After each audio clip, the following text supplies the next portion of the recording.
예, 다음 주제. 아란도님이 질문하신 중국인의 가정교육. 이게 또 이제 아란도님이 그 어떤 기사를 링크해 주셨는데, 중국 사람은 다른 사람을 믿지 말고 다른 사람에 속지도 말라. 속는 네가 잘못이다. 뭐 이렇게 이야기하는 게 이게 타자성을 불리는가 뭐 이런 얘기인데, 제가 어디서 듣기로는 유태인도 그 자녀 교육을 굉장히 엄격하게 시키는데 그냥 아주 악랄하게 시킨다는 거예요. 그래서 그 장사 잘하는 사람들이 원래 그 사람을 안 믿는 그런 걸 알게요. 중국 사람도 원래 장사 잘하거든. 우리나라는 뭐 산업공상에서 상인을 차별했다고 그러는데 아니에요. 중국은 유교 국가인데도 상인들이 옛날부터 행세를 많이 했어. 장사에 미친 놈들이야. 그렇죠. 그래서 결론이 뭐냐면 중국인들이 이 사람에게 속지 말라고 가르치는 것은 문제예요. 이 후진국의 미개한 섭속이지 중국의 교육이 잘못된 거지, 이게 무슨 타자성으로 이야기하는 것은 조금 위험한 생각이다. 근데 타자성과 관계가 있긴 있어요. 있긴 있는데 그 중국인들은 옛날부터 문제가 있었다. 유럽은 이제 게르만의 종사제도가 있어서 산초가 돈키호테를 믿고 따라다닌단 말이에요. 돈키호테 소설 읽어보면 산초 저 새끼 미쳤나 왜 따라다녀? 살짝 돈 너무 안 줘. 왜 따라다녀? 근데 그게 종사제도다. 우리나라도 형님 동생 서열이 있어서 동생이 형 따라다니고 형 말 듣는데 중국은 그런 게 없어요. 중국은 동생이 절대 형 말 안 들어. 위아래가 없어. 그래서 들었기로는 엘리베이터에 학생들이 꽉 찼는데 대학 교수가 딱 들어오니까 나가 하고 밀어내는 거야. 왜 꽉 찼어? 그 정도로 중국 사람들은 위아래가 없다. 그래서 남녀 구분도 없어요. 성차별도 없어. 그래서 이제 중국은 양성평등이 이미 이루어졌고 상하평등, 스승과 제자의 평등 다 이루어진 나라예요. 지상천국. 그래서 중국에서는 무협지를 봐도 무림 고수라는 사람이 다 써서 막 삥 둘러 써서 이야기하더라고. 그래서 저놈들은 왜 저럴까 이상하게 생각했는데 알고 보니까 평등주의였어. 그래서 중국은 너무 이 어떤 평등주의가 있어서 그 리더를 잘 안 따라요. 그래서 제가 학교 정렬을 읽어봤을 때 좀 이상하게 생각했어. 왜 이장이 없지? 그러니까 마을에서 유력자가 있는데 생원, 뭐 거인 이런 사람들이 있어요. 이런 사람들은 이제 과거 시험에 합격해서 자기가 양반이라는 거죠. 그런 사람들은 상놈을 잡아다서 매질을 해요. 그러니까 평민들이 굉장히 미워해. 저 새끼는 개새끼다. 존경을 안 하는 거지. 사또는 어떠냐면 사또는 현청에 있는데 너무 멀리 있어. 사또 만나기는 하늘의 별따기야. 사또라는 것은 너무 멀리 있는 실감이 안 나는 존재야. 말을 다스리는 게 누구냐고. 이방이잖아. 근데 이방은 공식적인 직함이 없는 사람들이에요. 이 사람은 양반도 아니고 이방은 양반이 아니거든요. 안구다인 놈이야. 그래서 이방은 평민편도 아니고 양반편도 아니고 중간에 낀 존재라서 힘도 없고, 그래서 이방은 내 배만 채우면 된다. 우리나라도 그런데 우리나라 이방들이 자기 그냥 배만 채웠지 농민들을 위해서 일을 안 해요. 할 이유가 없지. 그래서 신호장이라고 그러는데 신재효 판소리 만든 사람, 그 양반이 돈을 엄청나게 벌어서 그걸로 판소리를 키웠다. 자기 집 행랑채를 수십 칸이나 지어놓고 전국의 판소리 명인을 불러 모았는데, 그렇게 할 돈이 어디서 나오냐? 호방하면 그 정도 나와. 신재효가 호방이었기 때문에 떼돈을 번 거죠. 그래서 이방들이 돈을 다 벌어간 거예요. 그럼 사또는 뭐냐? 사또는 3년 있으면 갈려. 근데 열심히 할 일이 없지. 그리고 이방들이 이 사또를 굉장히 갈고요. 사또가 딱 오면 굉장히 엿먹이는데 사또 길들이기 이런 걸 하거든요. 그래서 넌 기생만 하나 넣어주면 끝나는 거야 이런 식이야. 그래서 사또가 만약 나는 청렴한 사또다 하고 이방 집합해가지고 너희들 토색질 하지 마 그러면 기생이 안 들어와. 그래서 첫날부터 청산구 하부처럼 혼자 자야 돼. 그래서 뭔가 이게 수가 꼬이는 거야. 그래서 기생이 한 번, 야, 너 왜 기생이 안 오냐? 해서 기생 불렀는데 너무 못생긴 사람이 와. 그래서 사또가 이방한테 잘 보여야 되기 때문에 조선이 제도가 잘못된 거예요. 그래서 일본은 왜 이 근대화에 성공했냐? 일본은 이장이 있어. 촌장이 있는데 촌장이 굉장히 막강한 권한이 있어서 말 안 듣는 사람은 촌장이 죽여버려요. 우리는 그런 중간 제도가 없었어요. 그래서 중국을 망친 건 진시황이다. 진시황이 9년제를 하긴 했는데 이게 형식적인 제도, 제대로 정착된 제도가 아니에요. 중앙에서 관리를 파견한다는 게 굉장히 위험한 생각이에요. 민주주의라는 것은 지방에서 스스로 대표를 뽑는 거지. 옛날 박정희 때처럼 도지사를 중앙에서 딱 임명해버리고 이게 되겠냐고. 옛날 그 박정희 때 지방자치단체 단체장들 제대로 한 게 하나도 없어. 그때 공무원들이 다 비리저지로 한 게 지방관들이 다 낙하산이란 말이죠. 그러니까 자기는 몇 년 있으면 떠날 존재인데 열심히 할 이유가 없잖아. 우리나라는 홍준표 저놈도 열심히 한다고 막 이상한 짓을 하고 있어. 그래서 우리나라는 민주화가 된 게 좋은 게 지방에서 스스로 지도자를 뽑기 때문인데 일본은 그게 있었다. 그래서 중앙에서 낙하산 인사가 내려오는 것은 굉장히 안 좋은 것이다. 너무 또 지방에서 다 해버리면 지방이 슬슬 독립해버리는 수가 있어요. 이것도 안 좋다. 그래서 딱 중간적인 절충 제도가 돼야 되는데 이 진시황이 중앙 집권제만 만들고 지방 분권제를 안 만든 거죠. 그래서 지방의 산적들이라든가 이 양반들이 알아서 적당히 해먹은 거예요. 그래서 이 중국이 이 사회의 중간 허리가 없어서 사람들이 막 몰려다녀요. 한꺼번에 뭐 어떤 이상한 소문이 나면 100만 명이 막 이동하고 막 난리가 나버린 거예요. 그래서 오히려 없어서 그렇다. 그렇죠. 뭔가 사건이 딱 터졌을 때 중간 허리가 있으면 별것 아니니까 동조하지 말라 딱 할 건데 중간 허리가 없으면 한 사람이 저 외국이 쳐들어온대 외국가 쳐들어온대 하고 막 보따리를 사면 한 100만 명 일시에 이동해봐. 근데 외국가 안 왔어. 사태 파악도 안 되는데. 그렇죠. 우리나라도 그런 적 있었는데 조선 초기에 외국 한 50명 상륙했는데 난리가 나가지고 막 수십만 명이 피난 가고 막 외국 본 사람이 없어. 황당한 일이 일어나는 거예요. 그래서 일본, 중국 같은 경우는 너무 지방자치제가 없어서 무질서하게 됐다. 이런 거고. 그리고 그런 그 무질서에 대한 불안 때문에 믿지 않는 풍조가 생겼다. 그래서 중국의 발전을 방해하고 있다. 중국에 제대로 된 지도자가 나와서 이런 불신을 없애야 돼요. 이 불신이 잘못된 거라고 생각하고 확실하게 타파해야지 그냥 계속 들어가면 굉장히 위험합니다. 바꿀 수는 있다는 얘기네. 그 뛰어난 지도자가 있어야지. 그러니까 지리학적이라든가 이런 것 때문에 영원히 안 되는 건 아니다. 근데 지금처럼 공산주의를 하면 영원히 안 됩니다. 공산주의라는 게 알고 보면 굉장히 민주적인 제도예요. 민주적으로 하면 민주적으로 좋은 지도자가 안 나와요. 나쁜 지도자가 나온 거예요. 오히려 대통령 제도를 해야 조금 좋은 지도자가 나옵니다.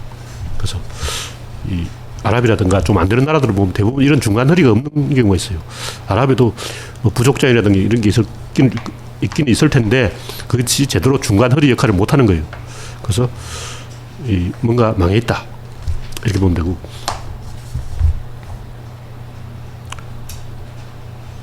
군사 제도도 그런데 강한 군대는 소대가 강해야 돼. 중대장, 뭐 백인장 이런 게 있어야 되는데 유목민들은 그게 있어요.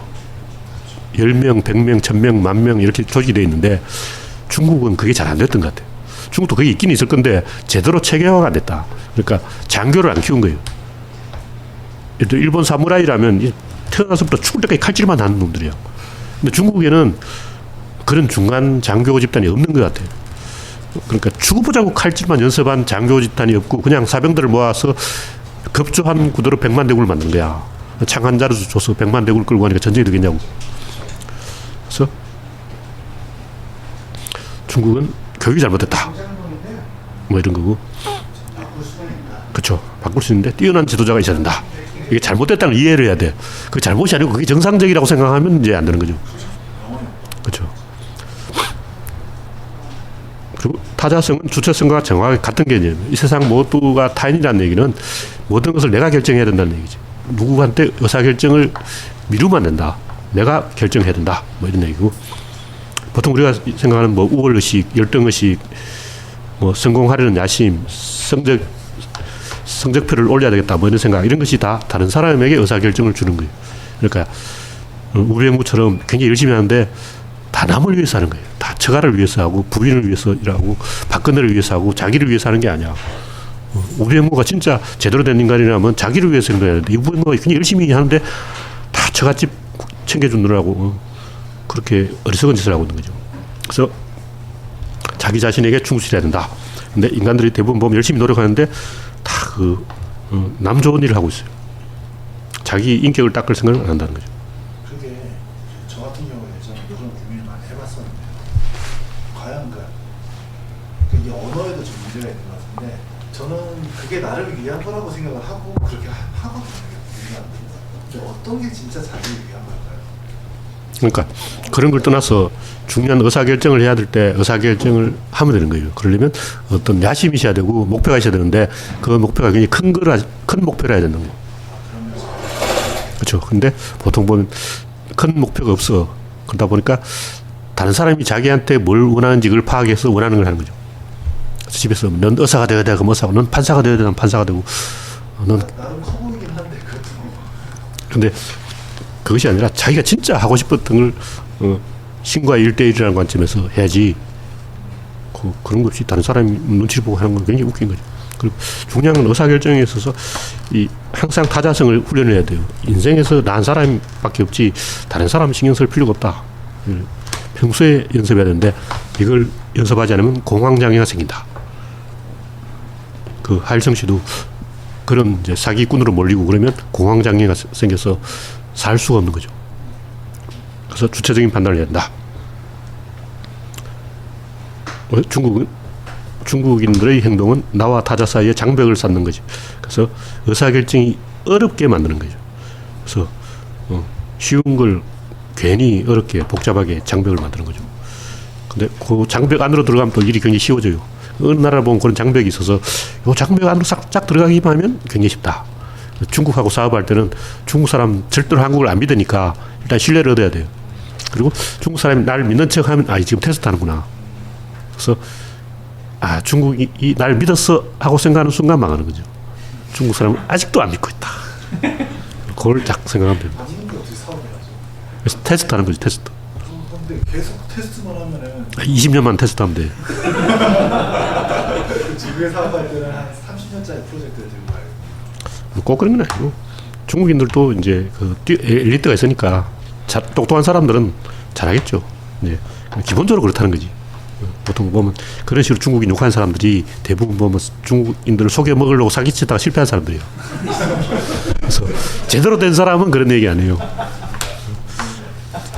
그래서 우리 회사도 중국하고 합작을 많이 하고 있는데 보니까 중국인이 속인다, 어쩌고, 배신한다, 이건 다 지가 배신할 생각이 있는 사람이 당하는 거야.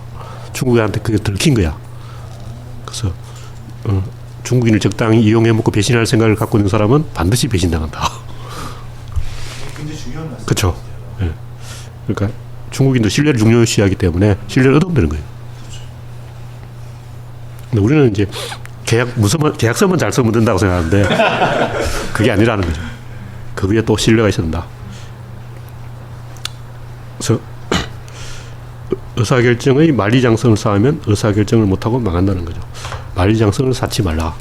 현실에서도 중국처럼 명나라처럼 만리장성을 쌓으면 100% 망합니다. 그러나 이런 의사결정에 있어서도 그 만리장성을 쌓고 담을 쌓고 불신하고 이렇게 하면 안 된다는 거죠. 기본적으로 모든 걸 불신한다는 전제하에 신뢰를 내가 만들어 가야 되는 거예요. 난 저 사람 못 믿어. 이게 굉장히 어리석은 생각이에요.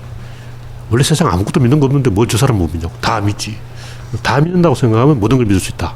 그래서 제가 이야기하는 타자성은 결국 내가 스스로 능동적으로 모든 것을 믿을 수 있게 다시 말해서 상대방이 나를 배신할 수 없게 그런 구조를 만들어야 된다. 스스로 조직해야 하는. 그렇죠. 스스로 조직하지 않고 다른 사람을 불신하고 의심하고 하는 것은 좋은 행동이 아니다. 다음 주제. 신정님의 세상은 잔혹한데 신은 인간을 사랑하는가. 그 말씀을 길게 써놨는데 무슨 말씀인지 잘 모르겠고 하여튼 세상이 험악하다 이런 얘기죠. 신은 있는가. 너무 질문하신 분이 종교적인 질문을 써서 조금 답변하기 당황스러운데 창조주의 사랑 이런 얘기는 좀 헷갈리는 얘기고 근본적으로 구조로는 만물은 서로 의지하여 붙잡고 일어난다. 이것이 사랑이다. 그래서 부부 간에도 서로 붙잡고 일어나는 것이 일방적으로 의지하는 것은 아니다. 자식이 부모에게 의존하고 이런 식으로 지금까지 이 동서고금의 모든 인과 개념은 어느 한쪽이 다른 쪽에 일방적으로 의존하는 거예요. 근데 구조로는 그건 하부 구조고 상부 구조는 서로를 의지한다. 그게 상호작용이다. 그래서 세상을 상호작용으로 보면 뭐 고통도 없고 쾌락도 없고 잔혹도 없고 이런 건 다 감상적인 태도예요. 그 뭐 인터넷 게시판에 보면 뭐 강아지 한 마리가 죽었는데 어쩌면 불쌍하고 막 눈물 흘리고 이런 거는 그것이 사람의 눈길을 잡기 때문에 하는 상업주의적인 전략이지. 그런데 너무 매몰되면 안 되고 구조로 좀 쿨하게 가야 됩니다. 그래서 신은 당신을 사육하지 않는다. 당신은 노예가 아니다. 근데 가끔 노예가 있어요. 노예가 있는데 나는 노예와는 대화하지 않는다. 그래서 당신이 신을 붙잡고 이렇게 세우는 만큼 신도 당신을 붙잡고 이렇게 세운다. 인간이 신을 사랑하는 만큼만 신이 인간을 사랑하는 거예요. 그래서 신이 인간을 사랑하지 않을 것이다. 이런 생각은 그 사람이 신을 사랑하지 않는다는 얘기죠. 그래서 서로가 서로를 붙잡고 일어난다는 관점으로 보면 신이 인간을 사랑한다는 걸 알 수가 있는데 그는 자신이 신을 사랑해 보면 되는 것이고 그것은 교회 가서 기도하는 게 아니라 자기 자신의 모든 의사결정이 한 지점을 바라보도록 세팅해 놓는 거예요. 미리 그렇게 딱 나는 이런 상황에서 이렇게 하고 저런 상황에서 저렇게 할 때 다 정해놔야 돼요. 예를 들면 눈앞에서 아기가 차에 치이려고 한다. 그럼 내 몸을 던져서 아기를 구할 것인가? 아니면 내 몸을 돌봐서 아기가 치워주고도 놔둘 것인가? 평소에 훈련해놔야 돼요. 평소에 기계적으로 뛰어들어야 돼. 생각하면 늦어. 생각하면 이미 아기는 치워 죽었어요. 그래서 본능적으로 딱 뛰어들면 안 죽습니다. 그러면 신의 기적이야. 이것이 바로 신이야. 막 그렇게 되는 거죠. 그래서 신의 기적을 체험하고 싶으면 자기 자신을 그렇게 훈련시켜 놓으면 됩니다. 실제로 그 전쟁터에서도 총알도 피해가는 사람이 있어요. 그 사람은 그런 게 훈련이 되어 있는 사람이야.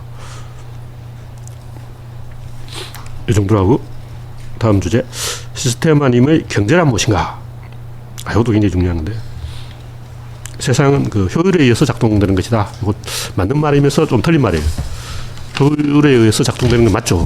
그 뭐 월급 안 주면 누가 일하냐고. 근데 그게 효율이냐고 생각해봐요. 월급 주는 게 그게 효율이냐? 효율 아니에요. 그건 그냥 산장이 주기로 해서 주는 거고. 세상이 실제로 돌아가는 것은 이 에너지가 나오기 때문에 돌아가는 거예요. 이 에너지가 어디서 나오냐?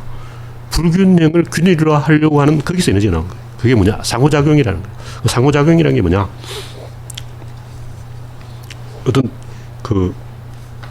우리는 이제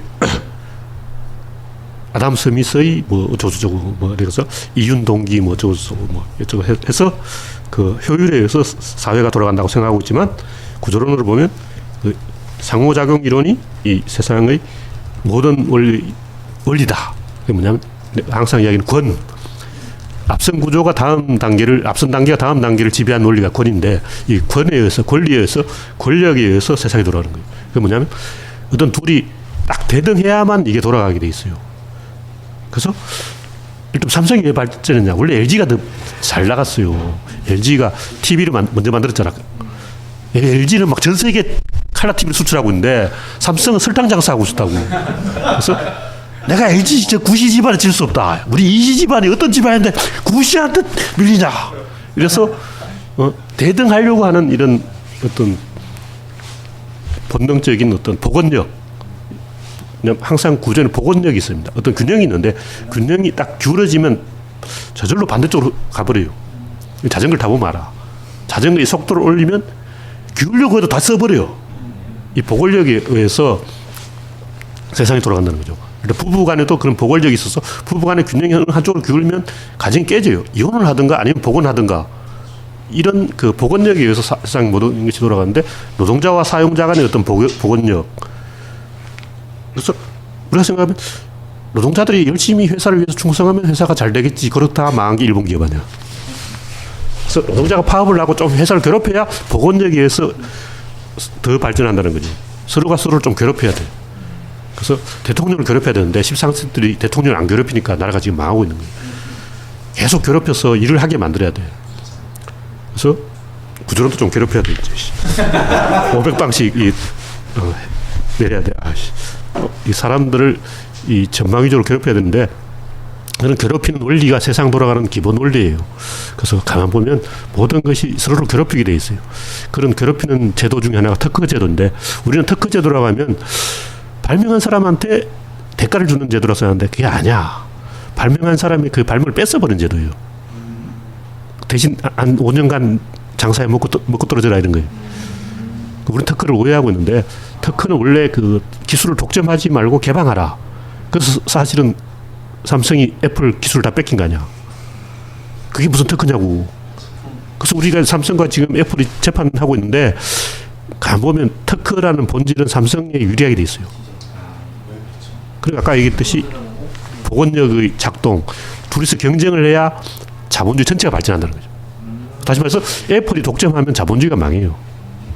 그러면 전 세계 지금 스마트폰을 쓰는 게 수십억 명이 있는데 만약 애플한테 다 맡기면 아직 10억도 안 씁니다. 그러니까 중국 놈들이 짝퉁을 계속 만들어서 전 세계 지금 수십억 개의 스마트폰이 보급된 거야. 그러니까 우리가 생각하면 특허라는 걸 발명가를 존중해서 발명가한테 대가를 주는 게 아니라 발명가한테 조금 몇 푼 주고 뺏어버리는 게 특허예요. 그래서 잘 뺏어야 돼. 도둑질 해야 되는데 이건희가 잘하잖아. 그 뭐 재판에 지면 애플한테 몇 푼 주면 돼. 한 1조 원 주고 뺏긴 거야. 그렇죠. 그래서 우리는 이 특허를 조금 오해하고 있는데 너무 그 특허권을 신성시하면 안 돼요. 저작권 같은 것도 좀. 그렇죠. 그래서 제가 노래 가수들의 저작권 몇 년 지나면 없애야 된다니까 가수들이 막 화를 내더라고요. 가수들이 몇십 년씩 하는 건 좀 이상해요. 저는 한 5년 노래방에서 5년 지나면 저작권 다 없애야 돼. 네, 5년 해줘야 돼. 그래 먹고 살지. 5년 동안 열심히 해서 먹고 살으라고. 그래서 지금 보면 그 배용준하고 돈 잘 버는 몇몇 사람들이 아예 그 작품 활동 안 해요. 왜 안 하냐? 배가 부르거든. 돈을 많이 주니까 안 하는 거야. 좀 굶겨야 돼. 조조가 그랬잖아. 여포를 굶겨야 돼. 호랑이는 배가 고파야 사냥을 한다. 그래서 우리가 이런 이제 상호작용 원리에서 자연계의 모든 것을 보면 어떤 것이 있으면 반드시 그걸 견제하는 게 나타납니다. 그래서 서로가 서로를 이렇게 맞선단 말이죠. 그 맞서야만 이게 돌아가는 구조로 되어 있어요. 여당과 야당의 정치도 그렇고 어느 한쪽으로 일방적으로 기울어지면 다 망하는 거예요. 그래서 이 자전거도 보면 자전거 핸들이 약간 삐뚤해서 오른쪽 자꾸 기울어진다. 그럼 어떻게 해야 될까요? 열심히 페달 밟으면 가. 느리면 점점 오른쪽 떨어져 자빠져. 근데 약간 삐뚤어져도 페달 열심히 밟으면 똑바로 간다니까요. 그렇죠. 그래서 상호작용을 열심히 하면 이게 굴러가게 돼 있어요. 이것이 자본주의가 움직이는 핵심 동기다. 시장 원리하고도 좀 비슷해요. 그렇죠. 비슷하긴 한데 시장 원리는 자꾸 이익 때문에 간다는 거고 사실은 상호작용에 의한 복원력이 이익을 만든다는 거죠. 그래서 이익을 많이 내는 게 꼭 좋은 게 아니에요. 근데 이제 애플은 이익을 너무 많이 내는데 그 자본주의 안 좋은 거야. 애플을 전 세계 갈고서 이익률을 한 15% 정도로 제한해야 돼요. 전 세계 모든 기업의 이익률은 50%는 너무 날강도야. 초반에는 한 20%, 조금 시간 지나면 15% 정도로 해줘야 된다. 지나치게 그렇죠. 그것이 미국 전체에 안 좋습니다. 미국이 오히려 안 좋다. 그렇죠. 왜 그래요? 현찰이 있으면 현찰이라는 건 별로 좋은 게 아니야. 돈 가치만 떨어뜨려요. 그래서 미국 은행에 그 현찰이 그냥 잠겨 있지만 그 돈은 결국 제3세계에 투자되는 거예요. 그러니까 돈이 미국 안에서 회전하지 않고 미국을 빠져나와서 다른 나라에 투자되고 있는 거예요. 미국 달러가. 그 이유는 너무 이익률이 높으니까 그걸 미국 안에서 재투자할 데가 없는 거죠. 할 일이 쓸 데가 없어. 너무 많이 벌리면. 그렇죠. 너무 화폐가 너무 많으면 자본주의가 안 돌아가게 돼 있어요. 미국 자체에 별로 안 유익해. 돈을 조금만 벌어야지 더 열심히 벌려. 그렇죠. 그래서 이 스마트폰 가격을 낮춰야 된다는 거죠. 뭐 삼성 입장에서는 애플이 비싸게 파는 게 자기한테 이득이지. 애플이 막 미쳐가지고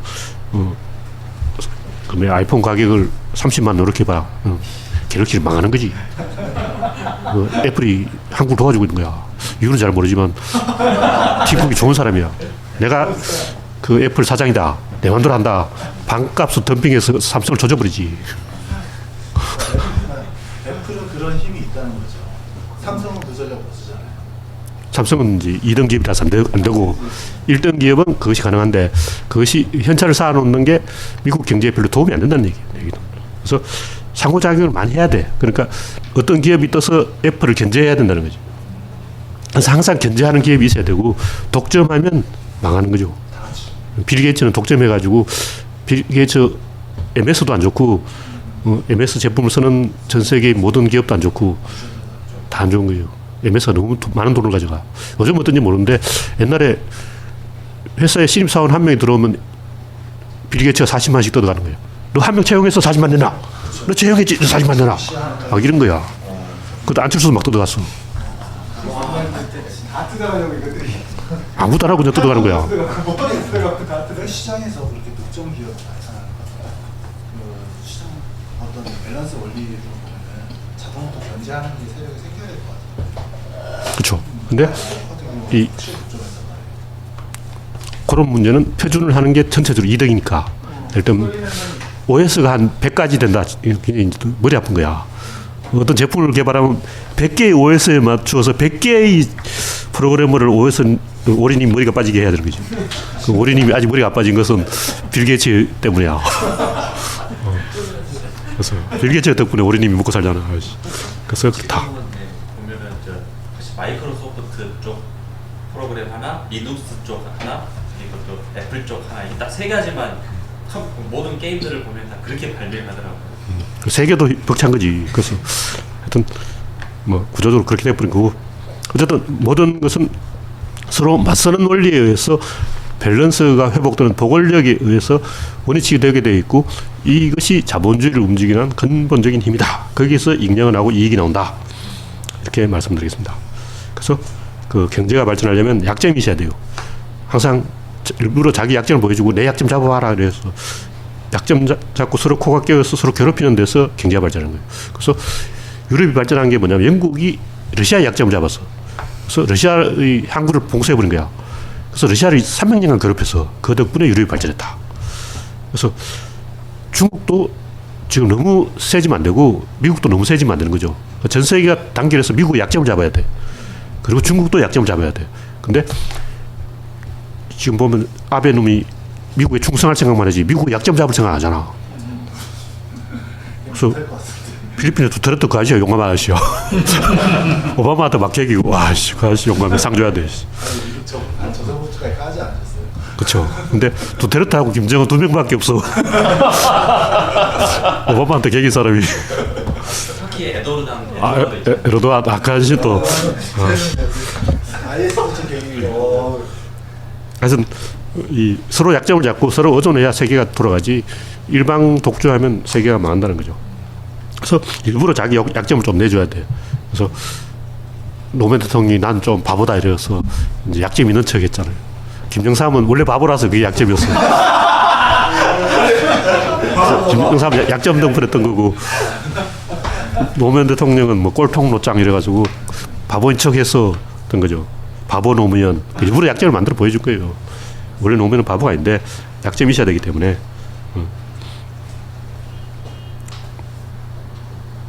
그래서 이 자본주의가 발전하는 것은 서로가 서로 약점을 잡고 서로를 견제하다가 보니까 그 어떤 밸런스가 있는데 이 밸런스를 반드시 처음에는 기울어졌어요. 약간 그걸 딱 복원을 하려고 딱 맞추면 맞는 게 아니에요. 반드시 다시 반대쪽으로 기울어져. 바다에서 배 타보면 알아. 한쪽으로 기울어져 있거든. 그럼 이쪽으로 살짝 옮겨. 그럼 또 그쪽으로 기울어져. 그럼 또 다시 이쪽으로 또 옮겨. 옮겼다. 이렇게 계속 하다 보면 배가 막 가고 있어요. 흔들 하다 보면 스케이팅도 그렇잖아요. 이렇게 균형을 잡다 보면 앞으로 가고 있어. 자전거도 페달을 안 밟아도 막 흔들면 조금 앞으로 가. 균형을 계속 잡으면 조금 앞으로 가. 그렇죠. 바로 그런 거지. 근데 균형을 잡으면 균형을 잡히는 게 아니고 다시 반대쪽으로 기울어지기 때문에 잠시 균형이 잡히는 거예요. 그래서 계속 이 균형을 잡다가 전진하는 것이 이 자본주의 원리다. 이 정도로 오늘 이야기는 다 했고, 결론은 이러한 그 밸런스의 원리가 그 상호작용 이론이 최근 내가 연구를 해보니까 이것이 게임 이론하고 좀 가깝다. 옛날부터 서양에는 인과 법칙이 있었는데 이 법칙이 나온 이론이 진화론이다. 진화론은 어떤 시작이 있고 일방적으로 쭉 가는 거예요. 그렇죠. 뭐 창세기도 똑같아. 이론은 다르지만 창조론과 진화론 똑같이 시간적인 이론이에요. 그렇죠. 어느 쪽이 맞고 틀렸다 이런 얘기 아니라 둘 다 시간적인 이론이다. 근데 게임 이론은 동량의 음량론, 주역의 이론 이런 거하고 비슷하게 공간적인 이론이다. 동시에 작동한다는 거죠. 그래서 이 구조론은 동양의 그 일위성, 즉 동시에 작동하는 원리와 서양의 임과율, 시간적으로 선으로 작동하는 논리, 다시 말해서 대칭과 호응, 동시에 가는 건 대칭이고 시간적으로 가는 건 호응인데 이 둘을 합쳐놓은 것이 구조론이다. 대칭과 호응의 원리다. 이 정도로 이야기하고 이제 할 얘기는 다 했고 이제 질문을 해주십시오. 경제 이야기를 하셨는데요. 네. 저 예전에 저 그런 이야기가 한번 있어서 한번 친구하고 그런 이야기 한 적이 있는데 이게 보면은 옛날에는 이렇게 돈이 금으로 돼 있었잖아요. 금, 그쵸. 돈, 뭐 구리로 돼 있어가지고 그 돈 자체가 가치가 있었는데 어느 순간부터 이제 뭐 영국의 파운드화도 이제부터는 금으로 안 바꿔준다, 달러도 이제 금으로 안 바꿔준다라고 하고 이제 솔직히 말하면은 그냥 종이에 신용밖에 그쵸. 없는 그게 됐잖아요. 그래서 보면은 지금 미국이 전 세계로부터 지금은 우리나라 돈으로 거의 수백조에 달하는 적자를 보고 있는데 그 적자는 그냥 달러를 찍어서 그냥 뿌리기만 하면 그냥 그 물건들을 다 살 수가 있고 그래서 예전에 그 생각을 했는데 이건 너무 불안한 체제가 아닌가. 어느 순간 갑자기 달러 나온 영국의 파운드가 갑자기 그 권위 아니면 신용을 잃어버린다면은 전 세계 경제가 발전할 수 없도록 파멸로 가지 않을까 항상 그런 생각을 했는데 그런 문제에 대해서 어떻게 생각하시는지. 그러니까 아까 얘기했듯이 그게 다 사기인데 사기를 굉장히 열심히 치면 자전거가 안 자빠진다는 거죠. 그러니까 지금 달러가 너무 남발한다, 불안하다. 이거는 자전거를 오른쪽이나 왼쪽으로 꺾는 거죠. 근데 페달을 열심히 밟으면 괜찮습니다. 페달을 열심히 안 밟는 건 뭐냐? 이런 갑자기 석유가 고갈됐다. 또 갑자기 너무 대체 에너지가 쏟아져서 석유까지 폭락했다. 또 중국이 갑자기 전쟁을 일으켜서 제품을 생산 안 하게 됐다. 그 순간 이제 망하는 거죠. 그때 이제 미국이 달러를 너무 찍어서 망했다 하고 막 나오는 거지. 그 망하고 난 다음에 이 달러 때문에 이렇게 되는 거지. 달러가 원인으로 망할 이유는 없다고요. 근데 그것이 하나의 리스크다. 이런 건 맞는데 세계 경제가 잘 돌아가는 동안은 이게 절대 문제가 안 돼요. 왜냐하면 계속 신용을 필요로 하기 때문에 계속 달러를 찍어내야 돼. 그냥 돈만 계속 찍어내도 경제가 발전해요. 어느 동안은. 유럽이 이제 아시아를 앞서간 게 뭐냐. 스페인에서 금을 털어왔어. 돈을 막 찍어낸 거야. 돈을 막 그냥 쓸데없이 그냥 휴지에 불과한 돈을 공급해도 이것이 경제가 발전한다는 거죠. 물론 이제 지속 불가능하지. 그때 이제 대체제를 계속 투입해야 되는데 일단 경제라는 돈만 찍어내도 상당히 발전합니다. 그래서 미국이 달러를 찍어내는 게 잘못된 건 아니고 그보다는 돌발 변수, 미국의 리먼 브러더스 파산처럼 돌발 변수에서 엄청나게 경제가 붕괴됐을 때 이제 수습이 안 되는 거죠. 그때 이제 이게 다 미국의 달러 반응 때문이다 이렇게 이제 말이 나오는 거지. 지금 현재로는 경제가 잘 돌아가는 동안은 괜찮아요. 그래서 중국 경제를 연착륙시키는 게 제일 중요할 것 같아요. 그렇죠. 중국 경제가 조금 있으면 성장률이 추락할 건데 우리나라 그랬으니까. 한참 이제 발전하다가. 그렇죠. 우리나라도 90년대에 딱 수립되는데 중국도 뭐 선전이라든가 이런데 일부 도시는 도시 GDP가 2만 불이라는 거예요. 그 우리나라 90년대를 넘었어. 하여튼 우리나라보다 중국 20년 뒤에 쳐져. 우리는 일본이 한 25년, 중국 우리나라 한 25년 뒤 쳐져오거든. 그 25년 전에 우리나라에 무슨 일이 나는 IMF. 지금 그럼 어떻게 보면 지금 약간 5년 남았어. 이거 고대인데 그래 그 말하는 거는 올림픽이 두주라고 그러잖아요. 소련이 80년에 올림픽을 하고 90년도에 망하고 우리나라는 88년도에 하고 98년도에 IMF가 잡고. 근데 그게 이제 올림픽을 하면은 왠지 이제 좀 국가가 개발되다 보니까 잘 나가려고 한번 그런 거란 말이에요. 근데 지금 2008년에 베이징 올림픽을 했으니까 이제 거의 얼마 안 남았다는 말이 나오고. 또 질문하실 거 있습니까? 아까 관련돼서 전자화폐 비트코인에 대해 그건 내가 정말 좀 부정적으로 보는데 물론 이제 세계적인 그 뭐 여러 가지 사건들이 일어나기 때문에 사건이 일어날 때마다 비트코인이 조금 뜰 거예요. 돌발적인 어떤 상황, 리먼 브러더스 파산처럼 항상 그 잠복할 리스크가 있기 때문에 갑자기 무슨 사건이 터지면 그게 뜨는데 장기적으로 봤을 때는 별로 신용할 만하지 않다. 왜 그런 돌발 변수가 생길 때, 그 돌발 변수가 생길 때 왜 비트코인이 생겨요? 일단 아랍에서 전쟁 터지면 당장 금값이 올라가고 비트코인 올라가. 대안이 필요한 거지. 주류가 흔들리니까. 일단 내가 시리아 난민인데 지금 피난을 가야 돼. 현금 들고 가면 검문소에서 다 들어가. 시리아는 지금 곳곳에 검문소가 있는 거예요. 그렇겠죠? 그 검문소에서 야반에 이제 막 배낭 메고 가는 거야. 그 가방 안에 금 들었지 해서 금도 못 믿어. 그럼 이제 비트코인을 믿을 수가 있어. 비트코인을 들고 도망가면 이거는 괜찮아. 비트코인이 어떻게 보면 제3세기하고 연결되어 있는 끈이라고 생각할 수도 있어요. 그렇죠. 특히 러시아 마피아들이 만약 러시아 푸틴이 미쳐가지고 러시아 마피아를 삭살해야겠어. 그 마피아들이 막 비트코인을 사는 거야. 그래서 세계적으로 무슨 사건이 날 때마다 비트코인 가격이 올라가지 않을까. 그래서 비트코인 투자하는 것도 하나의 방법이긴 한데 큰 틀에서 보면 별로 메리트가 없다고 보죠. 그래서 그것도 좀 재미가 있기 때문에 한번 투자해 볼 만해요. 사건은 터져라 하고 계속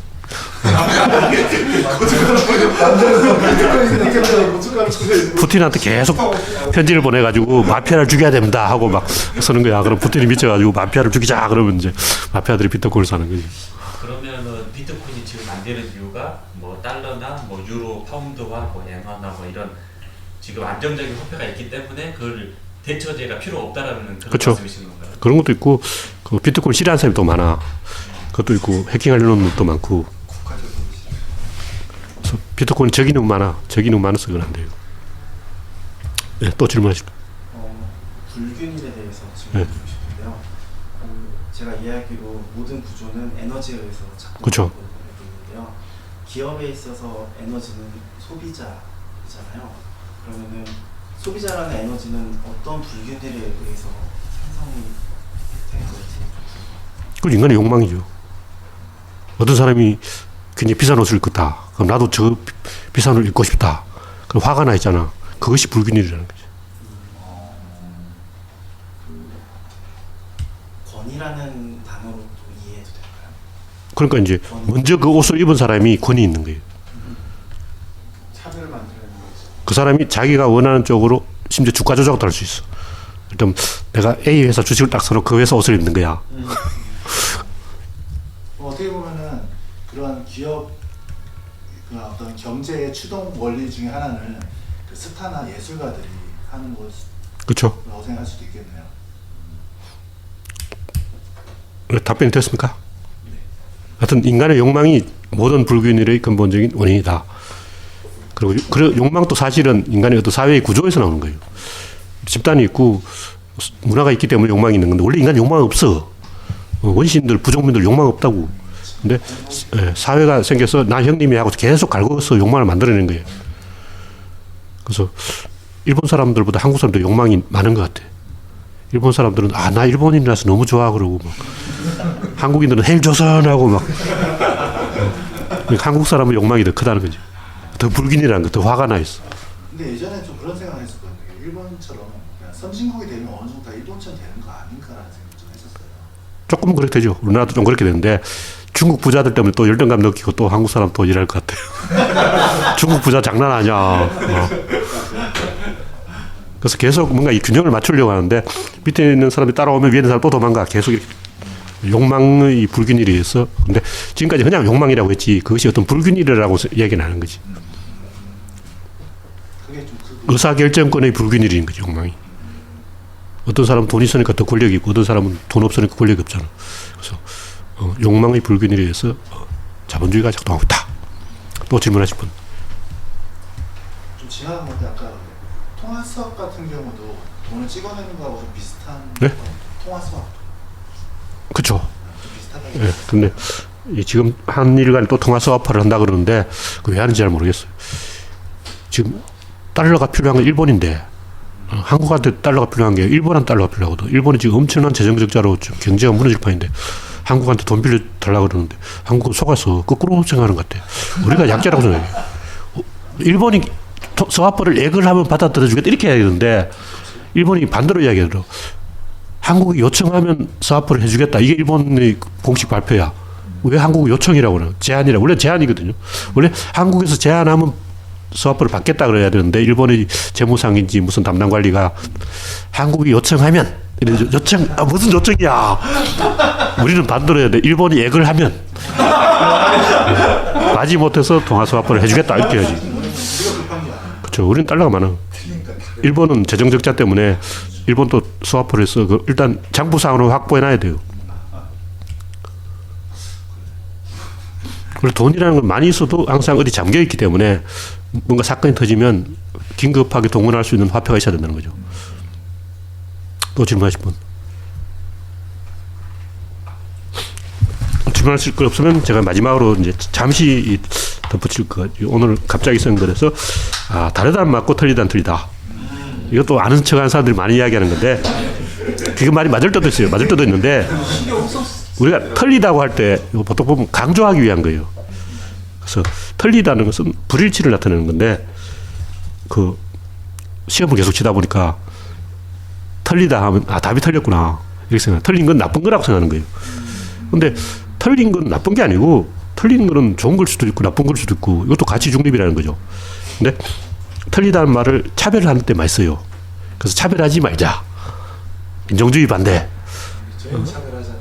그렇죠. 우리는 일배충을 차별해야 됩니다. 그래서 우리는 새누리당하고 틀리다. 우리는 좀 잘났고 쟤들은 좀 못났다. 다르다가 아니에요. 다르다는 거는 똑같다는 얘기예요. 그렇죠. 갈래가 다르죠. 그렇죠. 원래 구분이 다른 거고 틀리다는 것은 그 어떤 일치해야 되는데 일치하지 않는다는 것이고 다르다는 것은 그 일치를 요구하지 않아. 그냥 다른 거야. 그렇다면 형제들이 다르다. 형은 형이고 동생은 동생이 다르다. 이거는 부모는 같은데 형제는 다르잖아. 수평적으로 다르다. 그렇죠. 근데 부부는 좀 더 이거 예민하거든. 부부는 원래 다른데 같아졌어. 근데 부부 간의 성격적인 불일치는 다르다라고 하면 안 되고 틀리다고 해야 되는 게 왜냐면 맞춰줘야 되거든. 다르다는 걸 맞춰줄 필요가 없어. 넌 나하고 달라고 끝이야. 근데 틀리다 그러면 맞춰줘야지. 못 틀려. 번갈아가면서 맞춰. 그렇죠. 맞춰줘야 돼. 그래서 틀리다 하는 것은 이건 좀 수가 틀렸다는 거죠. 그래서 항상 좀 아는 척하는 사람들이 우리는 다른 거지 틀린 게 아니야. 자꾸 이렇게 이야기하는 거는 조금 그게 틀린 생각이야. 우리는 좀 틀려도 된다는 거죠. 네. 내가 아는 척하는 사람들이라 그렇고요. 오늘 제가 그러지 않고 사전을 찾아봤어요.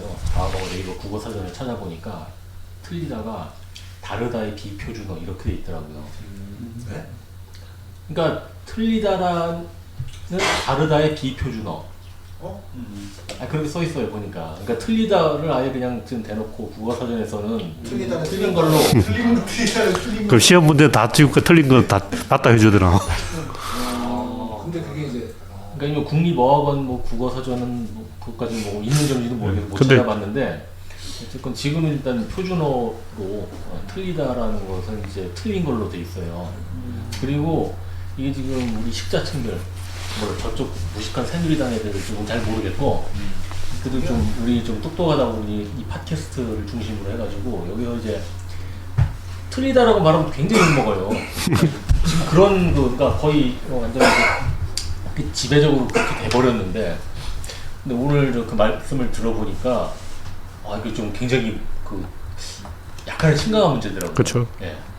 하여튼 제가 이야기하는 것은 이 구조론적인 관점, 언어는 자의성설은 틀렸고 언어 진화론이 맞다. 구조론은 언어가 진화했고 그 진화의 본질은 방향이다. 그 모든 언어에는 자세히 들여다보면 어원을 추적해보면 방향이 들어있어요. 단어에. 우리가 말을 하는 건 거의 방향을 가리키는 거예요. 근데 우리는 이제 명사 중심으로 생각하기 때문에 그 동사 중심의 방향을 잊어버린 거예요. 근데 명사도 잘 찾아보면 원래 동사의 느낌이 다 살아있어요. 그래서 단어 속에 숨은 방향을 보면 진정한 뜻을 알게 된다. 뭐 이런 얘기고 마지막으로 덧붙이는 조금만 네. 더 이게 이런 일이 생긴 게요. 이제 우리나라 국어학자들이 게을러서 그런 것 같아요. 이게 생긴 것 같냐 그러면은 영어 때문에 그런 것 같아요. 영어에 이제 different하고 wrong이 있거든요. 그럼 different는 우리나라 해석하면은 다르다가 되고 wrong은 이제 그르다가 되는데 우리나라의 틀리다에 해당하는 영어 단어가 없는 것 같아요 보니까. 없는 단어가 많죠. 억지로 맞추면 안 된다는 거죠. 그러니까 이제 우리나라 어법 중에 지금 영어의 영향을 받아가지고 변질돼 가고 있는 게 좀 많이 있거든요. 뭐 수동태를 뭐 과도하게 쓴다든가 그런 것의 일환으로 이 다르다하고 틀리다 문제가 그 영어 그 빈약한 그 영단어 때문에 지금 이 반대로 이제 끼워 맞추다 보니까 틀리다가 이제 좀 붕 떠버린 것 같아요. 그 틀리다라는 그 고유의 좋은 의미가 있는데 이런 걸 좀 우리 국어학자들이 좀 분발을 하셔가지고 잘 좀 연구를 해주셨으면 좋겠는데 제가 제일 싫어하는 우리나라 학계는 이렇게 실질적이고 중요한 문제를 관여를 안 하려고 그러더라고요. 자기네를 분야면서 참 아쉬워요. 네, 마지막 주제 제사상 차리는 법. 몇 년째 얘기하는 거야? 말을 안 들어서 그러니까. 다음 주는 추석이기 때문에 팟캐스트를 쉬겠습니다. 제사상은 제일 잘 차리는 방법은 안 차리는 거다. 물 한 잔만 더. 그렇죠. 그러니까 유교에서 이 정성을 들였다. 성 이거는 자사가 지어낸 거고 공자 아들이 지어냈어요. 그래서 나쁜 놈 공자 애를 잘못 키웠어. 손자인가? 나도 헷갈리는데 그 효라는 것은 정자가 지어낸 얘기고 하여튼 그 신문 기사에 원문에 나오지 유교 사상의 핵심은 세상 모든 것을 변한다. 그게 역사상이에요. 주역에 나온 역사상인데 변화가 역이라는 거죠. 유교의 기본 이념은 변화다. 근데 우리나라 유교는 안 변하려고 그러니까 그게 잘못된 거다. 그래서 제가 제사 안 차리는 제사를 지내자. 변화를 하는 거죠. 모든 것의 어머니는 음이고 음은 변화다. 이게 역사상이고 음양이라고 그러죠. 음이 앞에 오죠. 음이 더 중요해요. 그래서 음양론은 거기서 다시 음과 양의 밸런스가 중요하다. 중용사상은 중간이 아니에요. 무거운 거예요. 중이. 가벼운 것은 대칭의 두 날개고 무거운 것은 대칭 축인데 축이 중요하다. 그리고 공자사상은 타자를 포용해서 팀을 이루는 게 먼저고 그게 축을 만드는 거예요.